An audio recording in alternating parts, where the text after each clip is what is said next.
And good evening. Good evening, love. Good evening. Well, here we are. Another Tuesday night on the beautiful ALF campus, and the sun is GONE. So, how was your day? Good. I'm trying to figure out how to turn you up in here. To turn my volume up, Yeah, I can barely hear okay, you. top right hand side of the keyboard, second button from the right. There should be like a little volume button on the keyboard of the computer. Get it? Can you hear me now? Oops. Oops, what? I made you smaller. You made the computer smaller? The picture? I made the box. I can't see us now. Okay. Okay.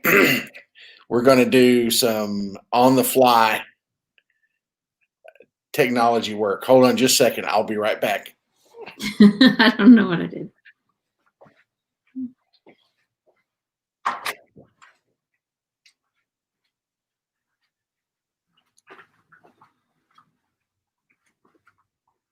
Sorry. You sound like you're in a box.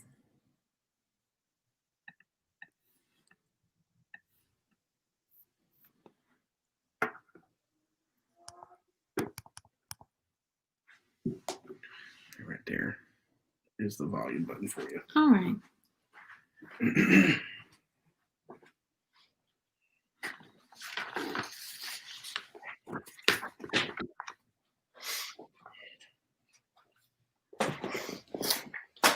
And we're back. Does it sound better? Yeah, I can hear you now. Okay, great. Yeah, we had a little bit of challenge. My bride doesn't, one, she doesn't operate a Mac. Two, she doesn't have need of working on a laptop very often.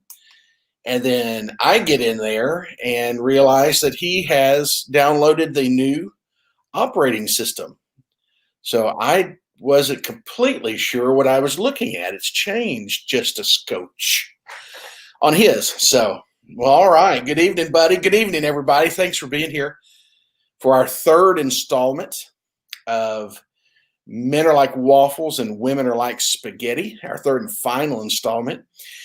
You know, I got to thinking, love, I've been doing this Tuesday night thing for a little bit because I haven't been the primary teacher, but I have the opportunity to come and be a part. And I went just out of curiosity, and we stretch all the way back to like the third week in June. So, oh, wow. Next Tuesday night will be the first Tuesday night. I think I've been off in a little while. So it's all good. Hey, Dad, good to see you. Thanks for dropping in. So, well, my love, so you had a good day? Yep. So tell everyone what day after tomorrow is. My birthday. It is your birthday. And I'll be 52. How old? 52.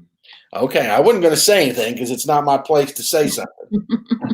So, special shout out to Miss Sherry over on my watch party. Thank you for being there. And so this is a very busy month for us birthday wise. We've got 2 down and 2 to go. So we're looking forward to Sharon's birthday, and then Trey's birthday is the last Sunday of the month, the 29th. So we'll have him in from school and we'll honor him, spend some time with him as he gets ready to finish up his semester at pharmacy college. So, well, this has been very enjoyable. I hope that you've enjoyed it. I hope that we've been able to share some help, some insight, some stories. And so tonight, in our third installment, I wanted to touch briefly on conflict resolution. Now, I can say this, that my bride and I don't disagree very often, and I'm very thankful for that. But that doesn't mean that we're not perfect. That doesn't mean we're perfect. There we go. And it doesn't mean that sometimes there's not um, miscommunication or hurt feelings and those sort of things. And so we're going to talk a little bit about kind of just an oversight on how we kind of get into these moments. And the most important thing is I have for us 6 steps to forgiveness, because the forgiveness is the important part. When you drop the ball, and I do that, and learning how to seek forgiveness and learning how to give forgiveness is really an important part of the process. And so we're going to look at those in the close of our time together. Now, honey, I'm going to bring up one of the stories from our past that it's not difficult, because I learned what I needed to learn from it, but in the moment, it was a very, very difficult set of circumstances. You remember which one I'm talking about? The anniversary of the ring. Yeah. Okay. So, Okay. yeah. So share with us your recollection of that event. I guess tell me your recollection of it so I'll know exactly what you're talking about. The anniversary where I bought you the ring. I thought that was my birthday. No, I'm pretty sure it was anniversary. Well, let's just do this. There was an event. It could have been her birthday, or it could have been our anniversary. One of the two was the event, and I had purchased a gift for my bride. So if you remember the event, just share with the folks your recollection of it. Well, we went to a barbecue place. I can't remember. But there were like 25 people there. A lot of people. And then you give me a ring in a box, and it was big and it looked expensive. And I figured you wouldn't give me just a junk ring in front of 25, 30 people. And so I was torqued, because I don't do jewelry that much. I like jewelry for like an hour, to wear, and I'm not a huge fan of diamonds. I'd rather have gemstones, something with color and stuff. And I'm cheap. I don't like. You're inexpensive and frugal. I'd rather have, $100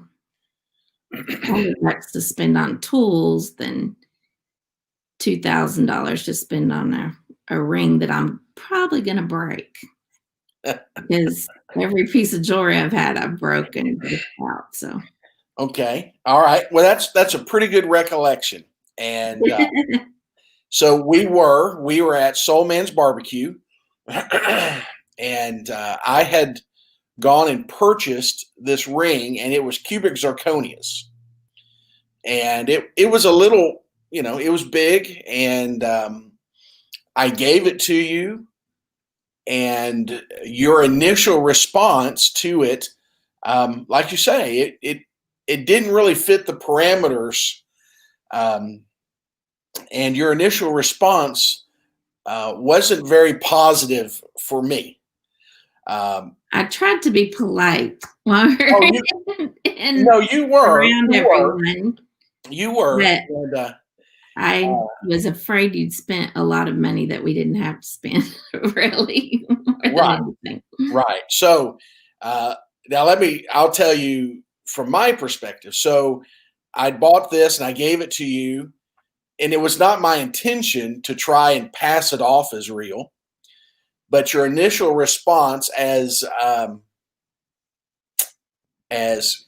calm and kind as it could be, was not what I had expected. Now, in growing up, my mother loved diamonds. My dad's here; he'll testify to that.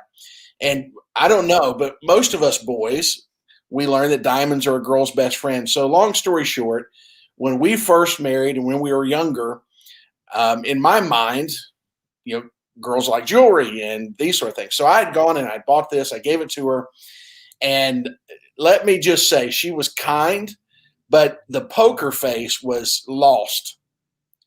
You can, if you're willing to look, you can read, right? You can read the ring. And my bride it was not what I expected. Okay. And I've just, like I said, this years ago, I'm good. But my initial response was I was angry because I had gone and had bought this and given it to her. Now, obviously, it was not real.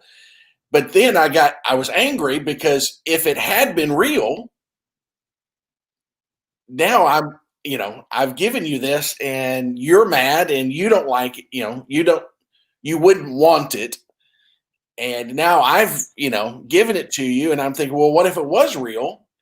Then we'd both be really in a weird place. And but I remember I in the car ride home, we had a discussion. Now, listen, my bride and I have never yelled at each other or anything like that. We're not that kind of people. But I remember it because my ego, had gotten touched a little bit. My desire for you to feel happy got touched a little bit.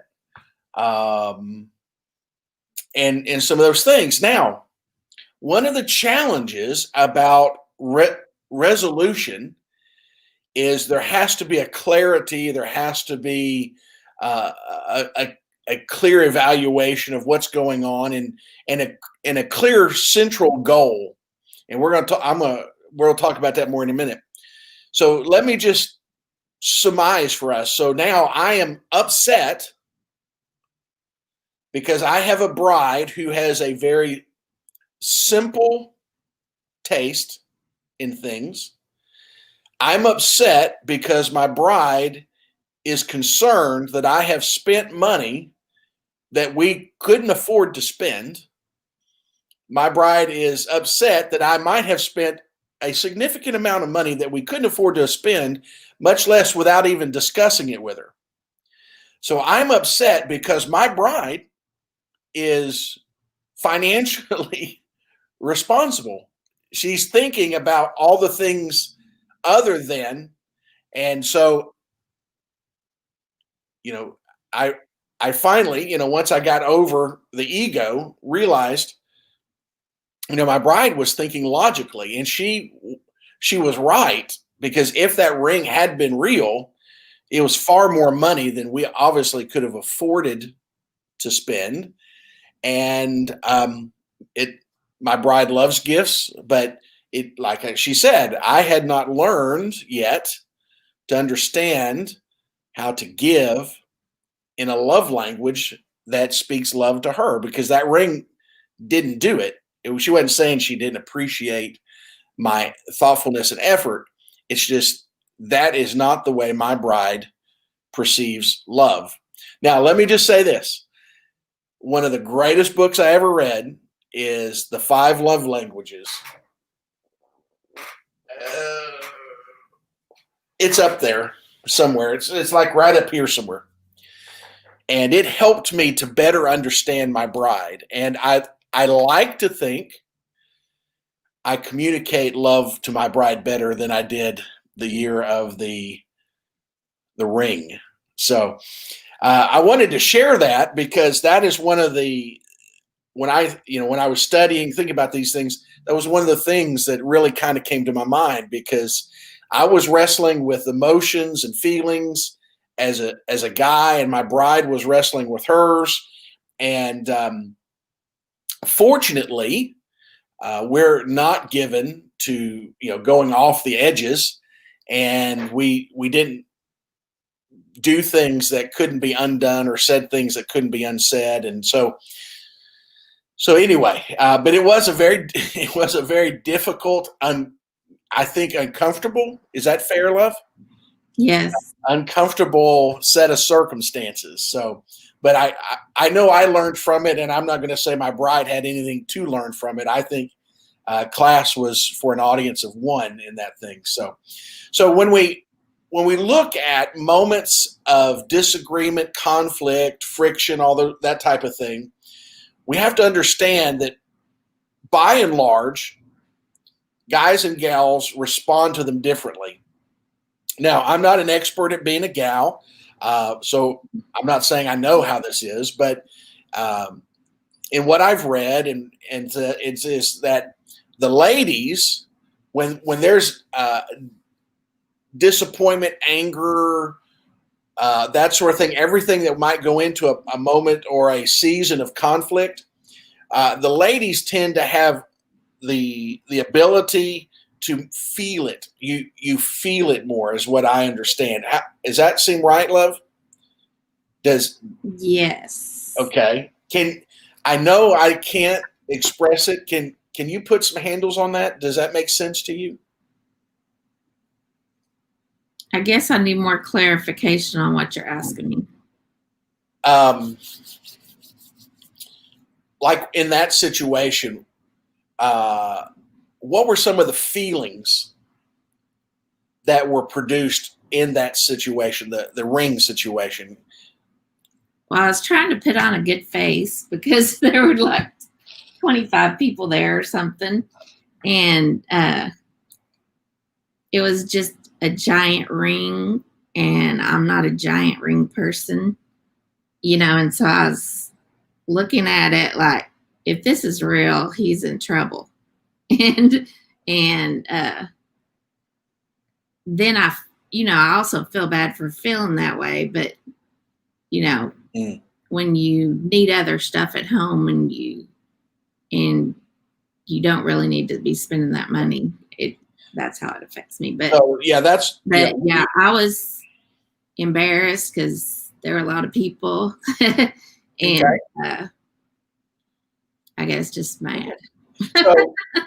Well, but you're spot on there, love, because you're using words in descriptive language when gals are in this situation, because of their unique design with the spaghetti in mind, you tend to feel the discourse, you tend to feel the tension and those sort of things. You said you felt embarrassed. You said you felt a little angry and those sort of things, which all of those are proper and justified. And so ladies can feel the discomfort, and those feelings can be manifested in a lot of ways. Now that could be a moment of time, but if you're in a season of discomfort or discord, then those feelings begin to be manifested in different ways. And sometimes, they make fun of it a lot on TV and things, but the complaining wife or the criticizing wife, that's those feelings just being manifested. And another challenge that we face when there's times of struggle, these things, is the lady's first instinct for most is to try and talk it out. We need to talk it out. When the lady's first instinct is to talk it out, when the atmosphere has turned negative, it seems natural to express the negative emotions she's feeling, because ladies are expressive by nature. And so the first response is, I need to express this and I want to talk it out. Remember last week we talked about the difference between the amount of language that ladies typically use and we guys typically use. Now, love, are you a talk it out gal? No, not usually.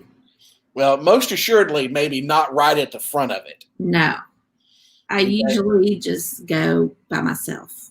Okay. Because I don't like confrontation. Well, and I'm the same way. I don't care for confrontation, and I think that's one of the reasons we haven't had a lot of it over our years together.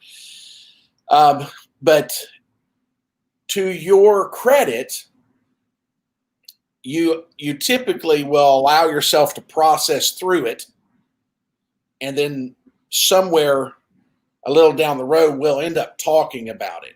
Now, what's interesting is in our relationship, in looking back, in this context, I typically play the female role, because I can remember times when we were younger, I would just want to plow in and talk it out. And the more I plowed in, the more it seemed to push you, into a square. You were being a little bit of a waffle. And I was playing the role of the spaghetti. But I can say we do come back and eventually talk through it and find resolution. But so if the typical gal's response is to talk it out, we see that immediately there is a opportunity for greater tension, because men aren't typically given to that. Now, I guess maybe because I'm a sanguine, I'm different in that way. Now, let me also say this, and I mean this with every fiber of my being, not that people are watching us and it looks like I might be trying to kiss up to you. But one of the things that I want more than anything in this world is to not disappoint you. And in these moments, one of the things I wrestle with is, more often than not, I've missed the mark. And so that begins to percolate in my mind. And so if the lady is given to the emotion of the moment, the feeling of the moment, and wants to lean in and have a conversation, it could be difficult, because you remember when we were talking about, we guys have the boxes, and the boxes that we tend to avoid are the boxes that we can't fix, or the boxes in which we feel uncomfortable, because men by and large are fixers. And in these boxes of discourse or conflict or disagreement, we wrestle with the sense of being able to fix it. And so avoidance is one of our defense mechanisms. And so when the ladies lean in, we may find ourselves trying to go to a different box. And so, I'm not saying it's right or wrong. I'm just saying that's something that we need to recognize and be sensitive to, because just because we aren't ready to talk it out doesn't mean that we're not necessarily wanting to talk it out. We may just need to find a little more time, a little better, like Sharon, like you and I do. We let it simmer just a little bit, and then one of the things I think that I have grown to do is to let you have your time.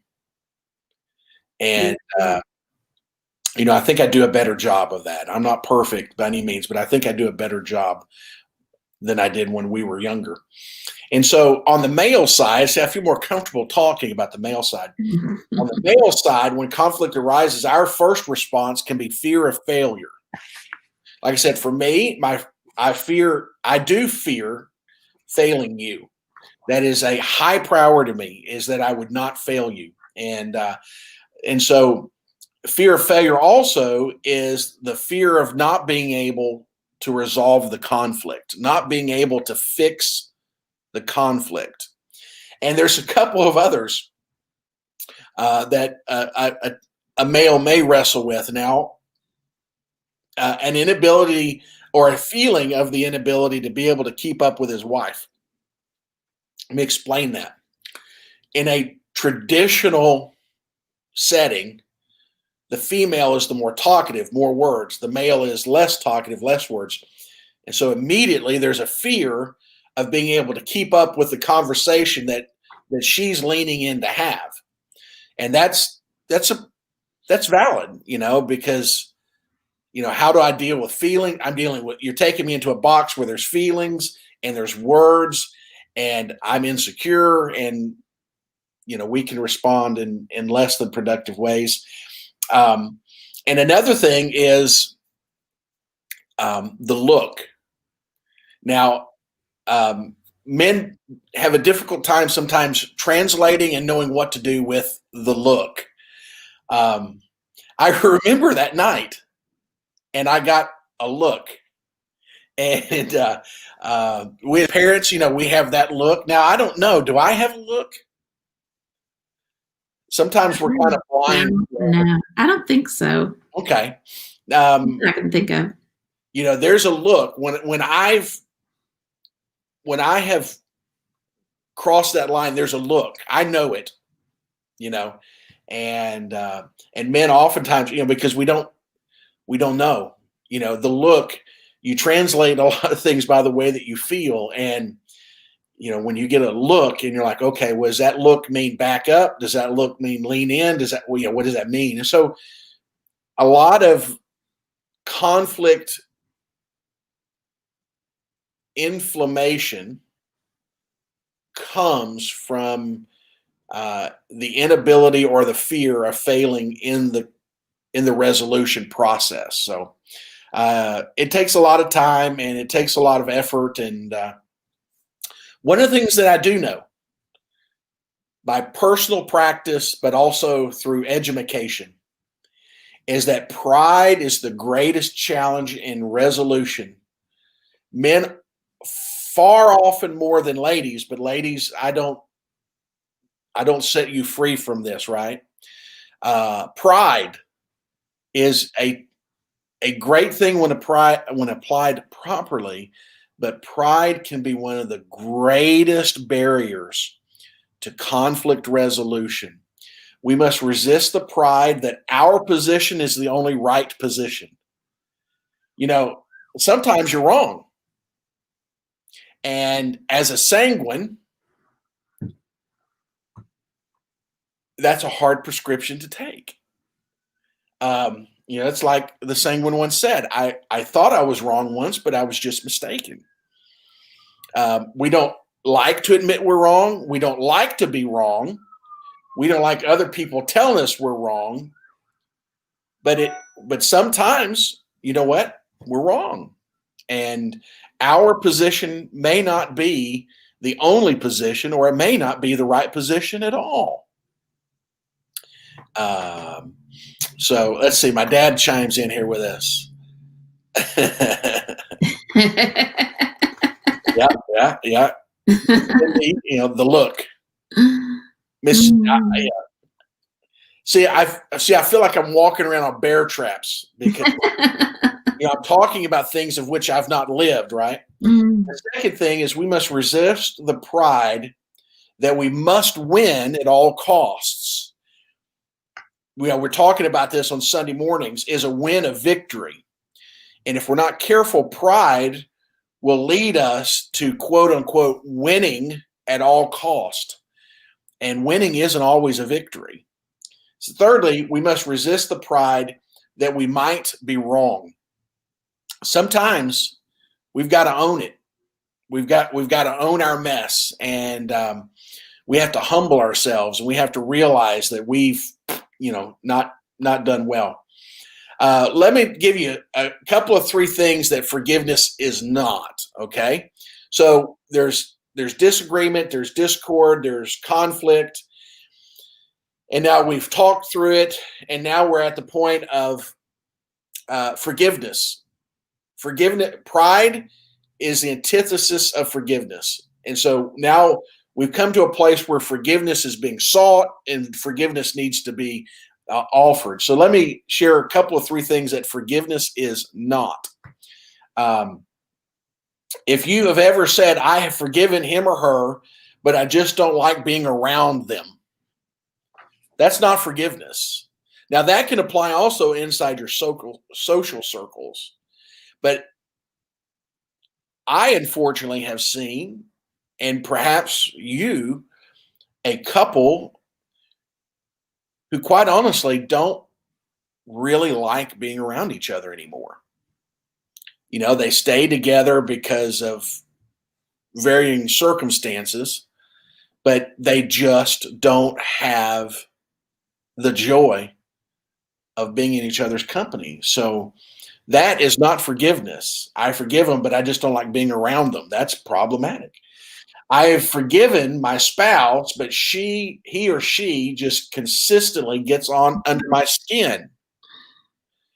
You know, listen, if someone is consistently and persistently getting under your skin, you might have something to do with it. And I'm not saying, but I am saying, right?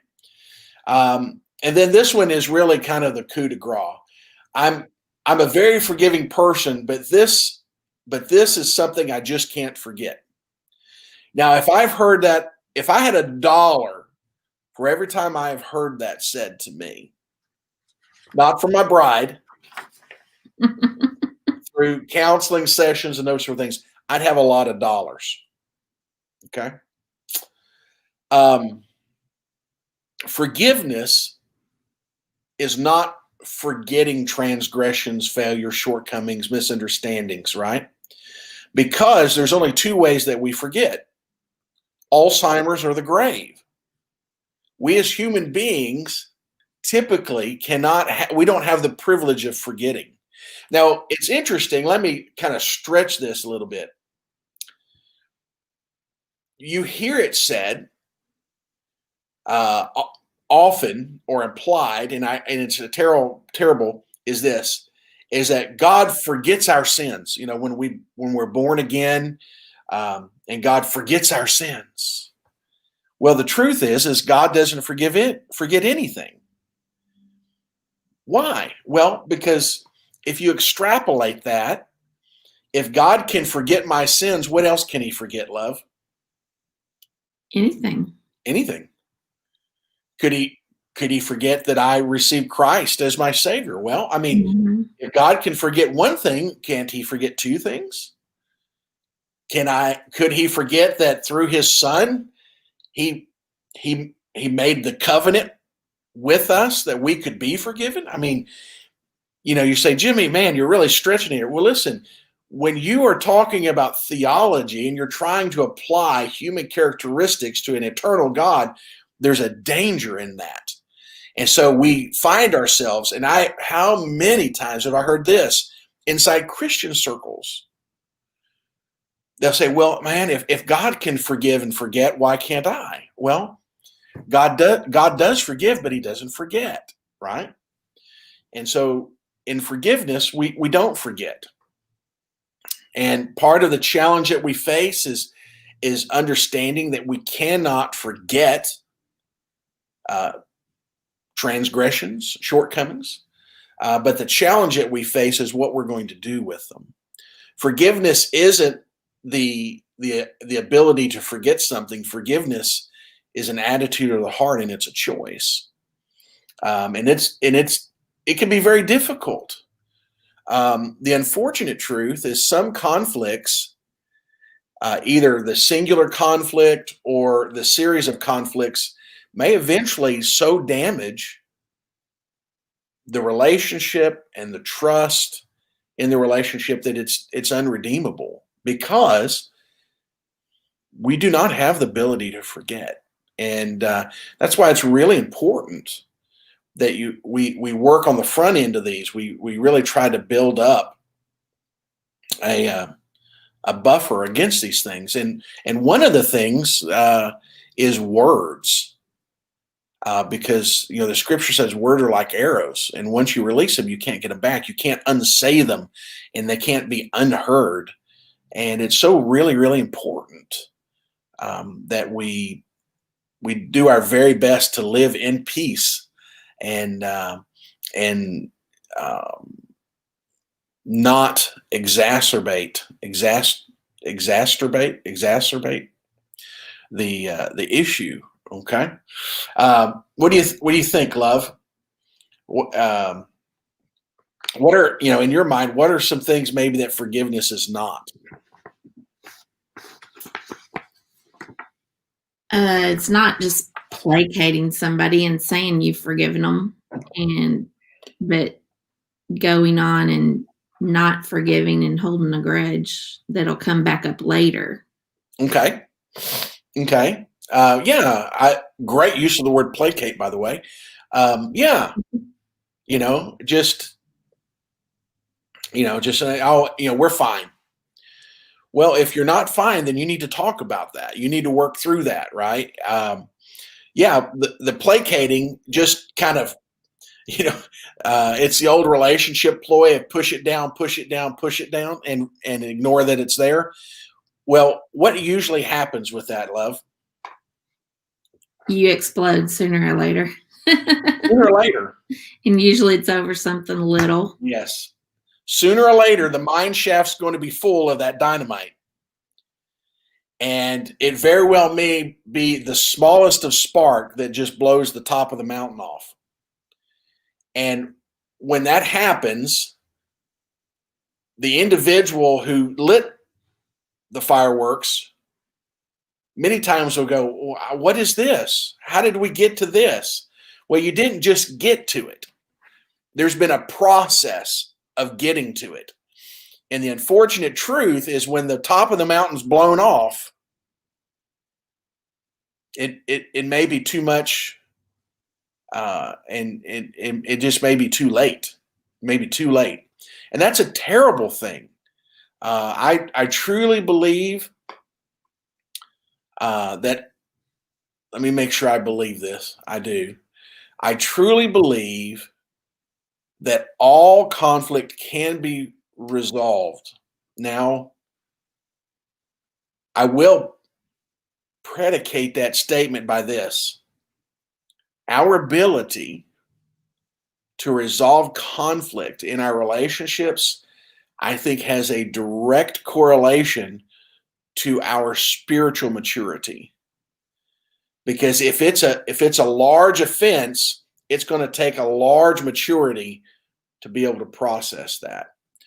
And the unfortunate truth is many people live with a very shallow spiritual maturity, and it doesn't take much to swamp that. It doesn't take much to overcome that.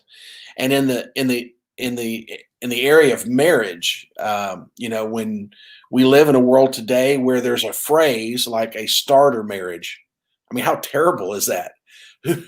Who wants to be the test drive? No one who, but there's people, they actually get married and that's what they think, and it's terrible. But in a day where you can just pull the ejection seat and you're out, and we'll just try it again. When we don't have the spiritual maturity of understanding what covenant means, the responsibility and the accountability to covenant, and the fact that marriage is God's gift to us, but it's also to reflect his relationship to the church. That's why the scripture says, husbands, love your wife as Christ loved the church and gave himself up for her. Now, if you're new to us or you hear this later on, I refer to Sharon as my bride, and I've been doing that for a lot of years. And let me tell you why. Because as a groom, as her husband, God has commanded me to love her as Christ loved the church. The church is the bride of Christ.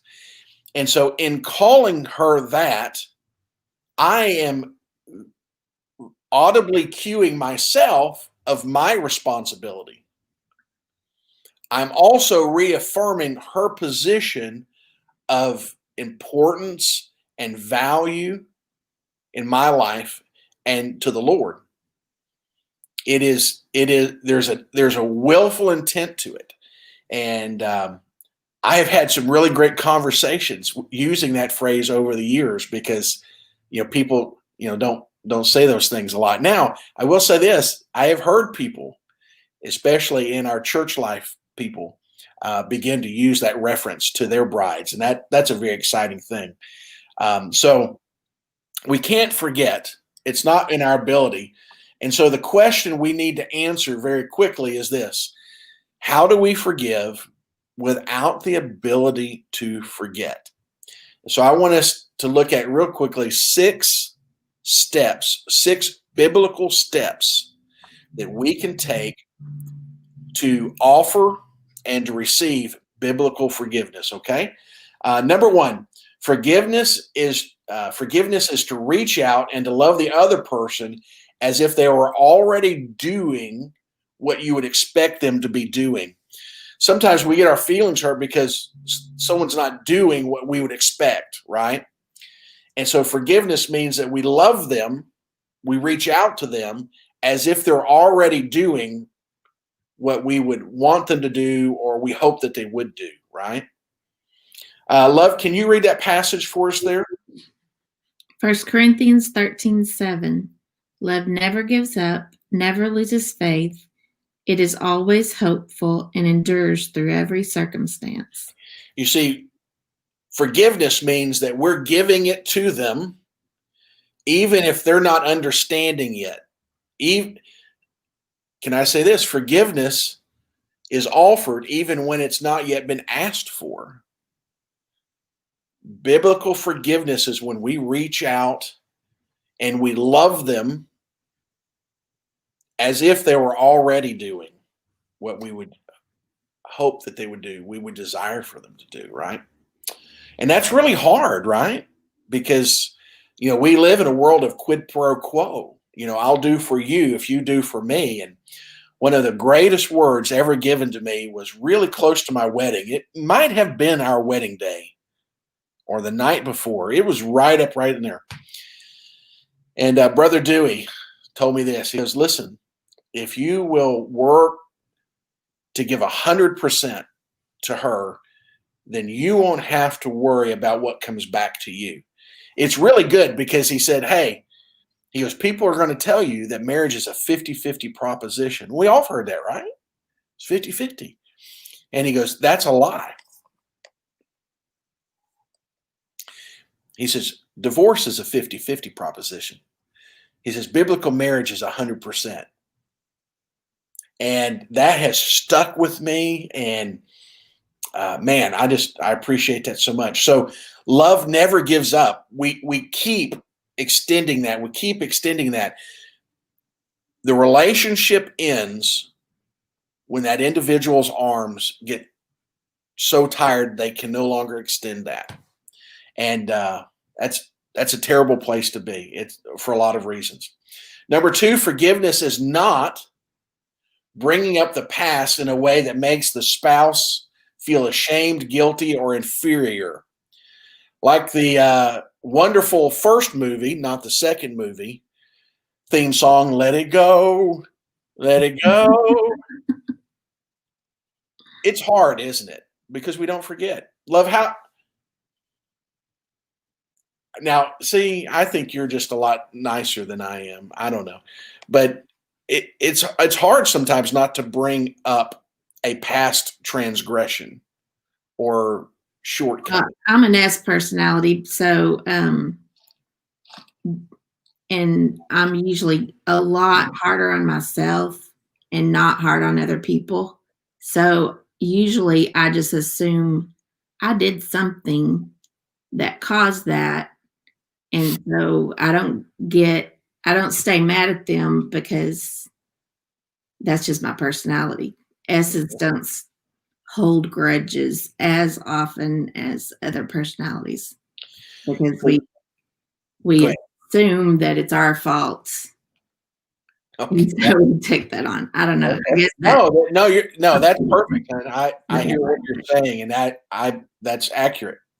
Can you read Philippians 3 for us, please, ma'am? Philippians 3:13. No, dear brothers and sisters, I have not achieved it, but I focus on this one thing, forgetting the past and looking forward to what lies ahead. I'm so thankful my bride forgets the past because, listen, I look back and there's times I have been a real knucklehead. And I really don't have a recollection of my bride ever going, well, don't you remember? And I appreciate that. And that's so very important. True forgiveness, you remember like we were talking about earlier, is God doesn't forget our transgressions, but by the blood of the Lamb, he chooses to not hold them in account to us any longer. And so true forgiveness means to be able to lay that down and to leave it laid down. if you think, speak, or act to the statement, well, don't you remember the last time? Then you've not forgiven. Now, that's on you. I'm not saying you, bride, but that's on you. If the other person is doing their very best and, if you can't lay it down and leave it laid, that's on you. You need to own that. And you need to ask God to help you learn how to forgive better. Third, forgiveness is to speak to your spouse in a caring way that is unconditionally loving, that is kind, patient, and considerate. Hey, hon, how important is tone of voice? Extremely. It is extremely important. Tone of voice, posture, the way if you have your arms crossed and you're saying something, you're not open, and you might not necessarily mean what you're saying. Facial expressions. Now, in the day of the COVID, you might be able to hide it a little bit better. But to be able to speak to that person, whether it's your spouse or someone else, to speak to them in a loving, kind, patient, considerate way, that goes back to we need to be the masters of our words. Words matter. Now, can I give a little caveat? Honey, can I give them something free? Sure, why not? This day and age, when we text more than we talk, we must be very careful because we read texts through our own lens of interpretation. It may not be anything like you think it sounds like in your head.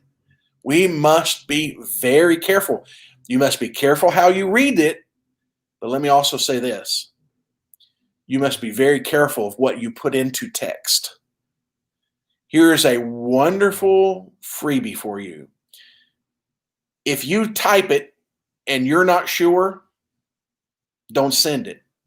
Give it a day.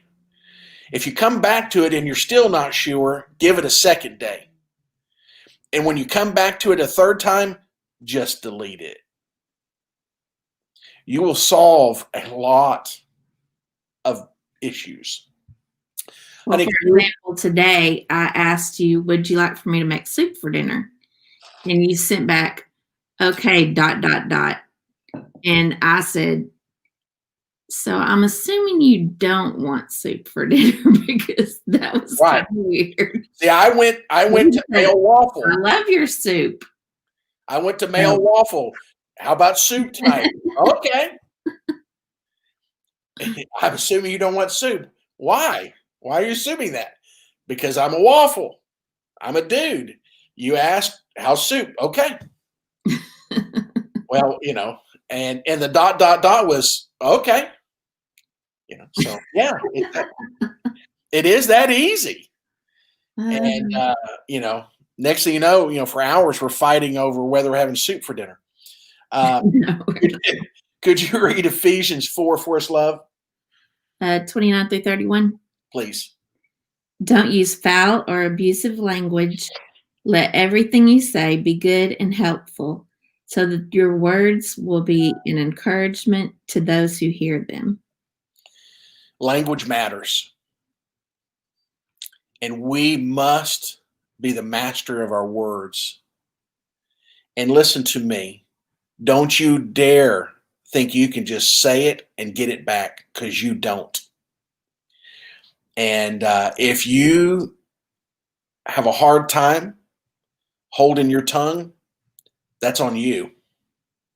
And you need to go to God and you need to beg him to help you. Because I can say this, I hold my tongue far better than I used to. Do I hold it all the time? Unfortunately, no. But I am better because I want to be better. I don't want idle words to come out of my mouth because they can be detrimental unintentionally, or the tongue can cut like a sword. And, I don't want to do that either. So we must master our mouth. There's a t-shirt. Number 4, Forgiveness is to refrain from speaking to others about your spouse in a negative way.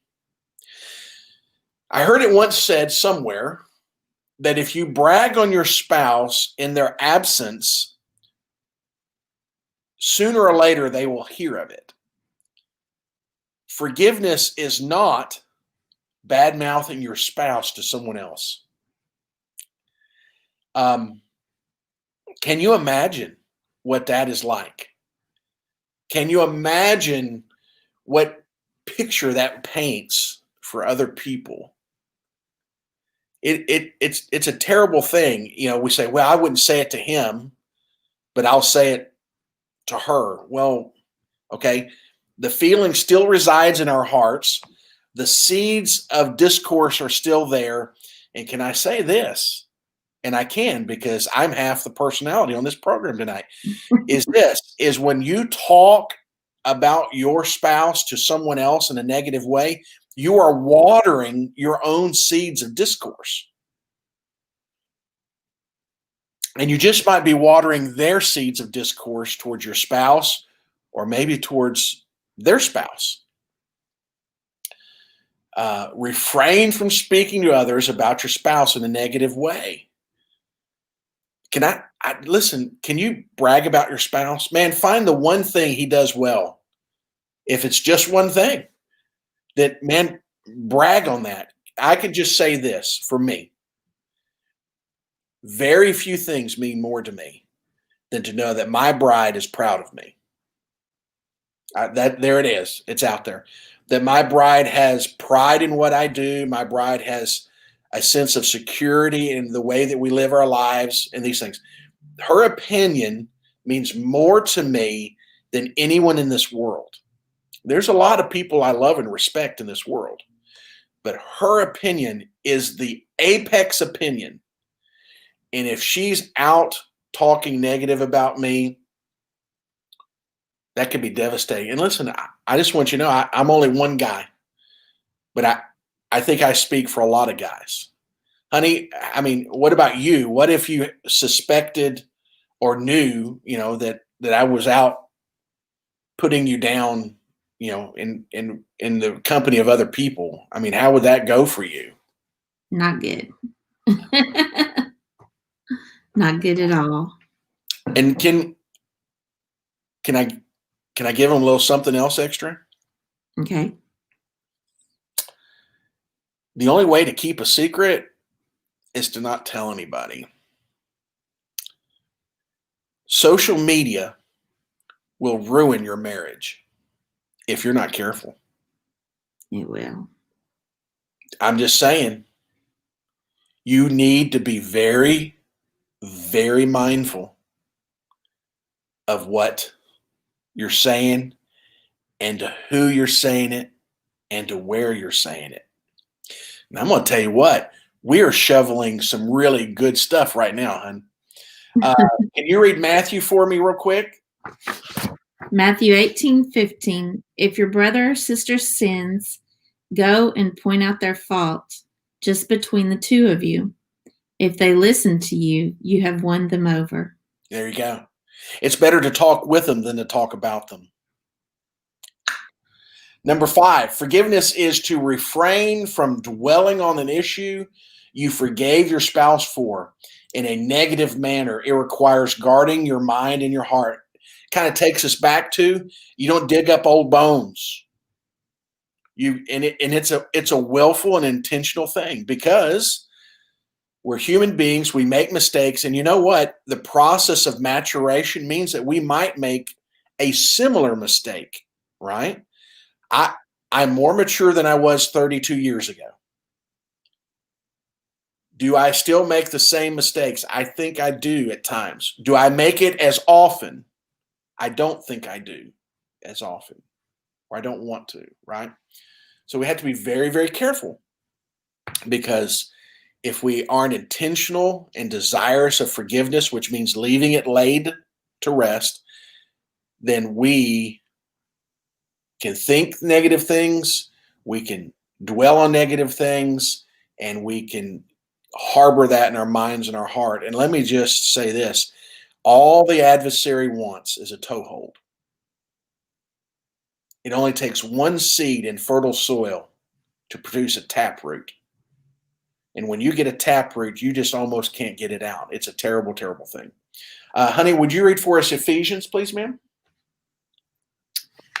Let all bitterness and wrath and anger and clamor and slander be put away from you, along with all malice. Be kind to one another, tender-hearted, forgiving each other, just as God in Christ also forgave you. Oh, wait a minute. As Christians, God wants me to forgive others as he's what? Forgiven us. Oh, well, now, wait a minute, Jesus, you don't know what she's done. Come on. Jesus knows all of our sins. And let me just say this. Don't be foul-mouthed, especially talking about your bride. Don't let unwholesome words come from your mouth. We want to be pure. Listen, what comes out of your mouth speaks more about your heart than anything that you do. All you need to do is sit around and listen, and soon enough, you'll know. You'll have let me put it up. You'll have a pretty good recollection of where someone's mind and heart is if you just listen. Number 6, forgiveness is to intentionally choose to dwell on your spouse's positive attributes and not their shortcomings. I have shortcomings. I know. But I hope and I desire my bride would look at one. Now, I'm not talking about ignoring shortcomings. I'm not saying there's not room for improvement. I'm not even saying there's not room for discussion.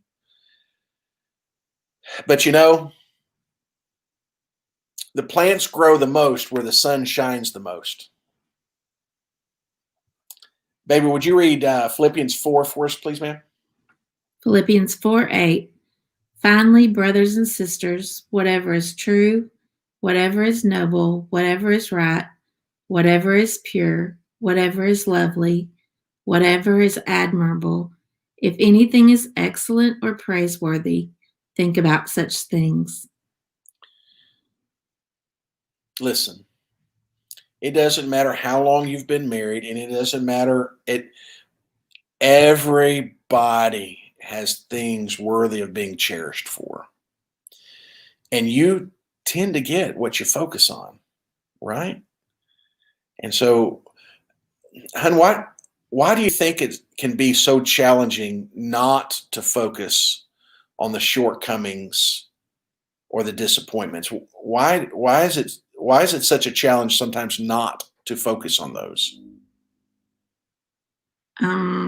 They're the things that hurt you, I guess, the most. Mm-hmm. And so you want to dwell on those things to justify how you feel at the moment. Right. And an unfortunate truth is hurting people hurt people. And when we're hurt, if we're not careful, it is our natural response. If you hurt me, I'm going to hurt you. And so that's dangerous. And let me also just say this: it's unproductive. Answering a paper cut with an axe wound it's not beneficial. So let me just kind of summarize this if I can. These principles on forgiveness are based upon the example that God has given us as seen in the life and the teachings of Jesus. How does God want us to handle conflict, discourse, transgressions, the same way he does with us? Even while we were yet enemies of the cross, Christ died for us. Even when I didn't know God, even when I willfully and knowingly rejected God, he was still on the offense. He was still the one reaching out with forgiveness. If this is the way God treats us when he forgives us, then we should be willing. And there's the real hinge pin right there. If you're not willing, that's your choice. And if that's your choice, then you have this choice: be disobedient or be transformed. That's what I said. It's your choice. And if you choose not to, then you are choosing biblical disobedience. And we've been reciting a little thing in our Sunday morning. Deliberate disobedience is dangerous to ourselves and to others. So we must be willing to emulate the same behavior when we say that we have forgiven others. Now, that's a tall mountain with a steep path. Are we going to bat 1,000? No. But that doesn't give us an excuse not to strive to it. I am so thankful for the bride that I have and the relationship that we have. It's not perfect, but honey, do you remember years ago when we were teaching a class and I had a couple come to me and they said, Jimmy, we're going to leave your class and go to a different class. And I thought, well, I mean, did I teach you heresy, or, did I, say that your hair looked bad? What was it? They said, no, you and your wife just don't fight enough, and we can't seem to relate to you. Yeah, I remember that. I don't think it's that obviously we argue because we're talking about it now, but we don't do it in public. And No. when we do argue, usually it's, just a few sentences, and then we I don't even give each other, and I don't even know if it rises to the level of arguing. I mean, we've disagreed and I've, transgressed and things, but, when I think of an argument, it's this continual elevation, and it's verbal, and, at the pinnacle of it, someone's throwing something and those things. I mean, it's funny with our kids, if I raise my voice the slightest, they think I'm yelling, and I'm thinking, I don't think you understand what yelling is, but, and this is also a freebie. When you disagree, when you argue or fight, whatever level it rises to, don't do it in public. Don't do it in Facebook, and don't do it in front of your kids. It's not the place. It's not their business. My bride and I were very intentional about what we discussed and when we discussed it. You know why? Because your kids have the right to be kids. They don't have to be adults, and they certainly don't deserve having to deal with adult stuff as a kid. Do them the right, do them the solid, do them the right thing, and keep them away from the challenges of life until it's time for them to begin to deal with it. Okay. Now you can teach them, though. What we've talked about tonight is some really good teaching, right? Well, love, we have most assuredly burned our hour, and now we're in prime overtime. Any closing thoughts that you might have? Well, I think kids are going to know if you're arguing, even if you're in your room. Most houses are not that big, but just know it's important for them to know that you can argue, but you get over it. You get past it. You do it correctly, and you get past it and move on. Because they need to know they can have conflict and resolve that conflict. So, And these same 6 steps that I shared can apply a parent to a child too. Sometimes we as parents, I've had to go to my children and ask them for forgiveness. And I want you to know the greatest way to teach children about forgiveness is when you ask them for it, when you fall short. So this is not a parenting study. This is a marriage study. So, all right. Anything else, love? We're done here almost. I don't believe so. Okay. Well, let me say this, love. Thank you. This has been a joy. And I don't know if you intended this to happen, but there's already clamors for you to come back.